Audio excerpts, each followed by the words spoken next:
যুদ্ধের মাঝেই আরেকটি দুঃসংবাদ ইরানের জন্য। যুক্তরাষ্ট্র ও ইসরায়েলের অব্যাহত হামলার পর তেহরান নাকি প্রস্তুতি নিচ্ছে এক ভয়াবহ পরিস্থিতির জন্য। বাইরের শত্রুর হামলার মাঝে এবার দেশের ভিতরেই গৃহযুদ্ধের মতো বড় ধরনের অস্থিরতার আশঙ্কা করছে তেহরান। তেহরানের রাজনৈতিক ও সামরিক নেতৃত্ব এখন সম্ভাব্য গৃহযুদ্ধ পরিস্থিতি মোকাবিলায় প্রস্তুতি জোরদার করেছে। মধ্যপ্রাচ্য বিষয়ক সংবাদ মাধ্যম মিডল ইস্ট আইকে দেওয়া সাক্ষাৎকারে ইরানের অভ্যন্তরীণ সূত্রগুলো এ তথ্য জানিয়েছে।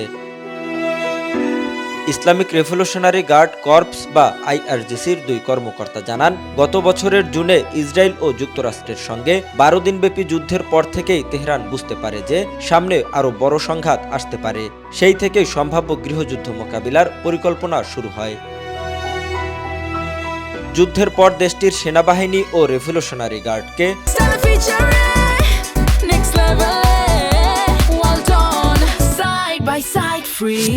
পশ্চিম, দক্ষিণ পশ্চিম ও দক্ষিণ পূর্ব অঞ্চলে বাড়তি ক্ষমতা দেওয়া হয়েছে।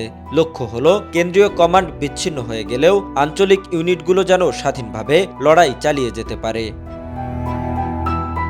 বিশেষ নজর দেওয়া হচ্ছে কুর্দি অধ্যুষিত এলাকাগুলোতে। তেহরানের আশঙ্কা, ইরাকে অবস্থানরত ইরানি কুর্দি সশস্ত্র গোষ্ঠীগুলো যুক্তরাষ্ট্র ও ইসরায়েলের সহায়তায় ইরানে হামলা চালাতে পারে। ইতোমধ্যে ৬টি কুর্দি গোষ্ঠী ইরানের বিরুদ্ধে যুদ্ধের ঘোষণা দিয়ে একটি জোট গঠন করেছে।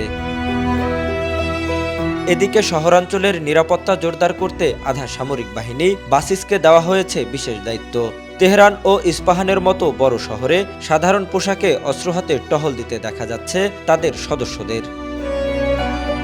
ইরানি কর্তৃপক্ষের তথ্যমতে বৃহস্পতিবার পর্যন্ত ইসরায়েল ও যুক্তরাষ্ট্রের হামলায় দেশটিতে অন্তত ১,২৩০ জন নিহত হয়েছেন। বিশ্লেষকদের মতে এসব তৎপরতা ইঙ্গিত দিচ্ছে দেশের ভেতরে যে কোনো ধরনের বিদ্রোহ বা অস্থিরতা মোকাবিলায় প্রস্তুত হচ্ছে ইরান। জহিরুল ইসলাম, বাংলাদেশ বুলেটিন।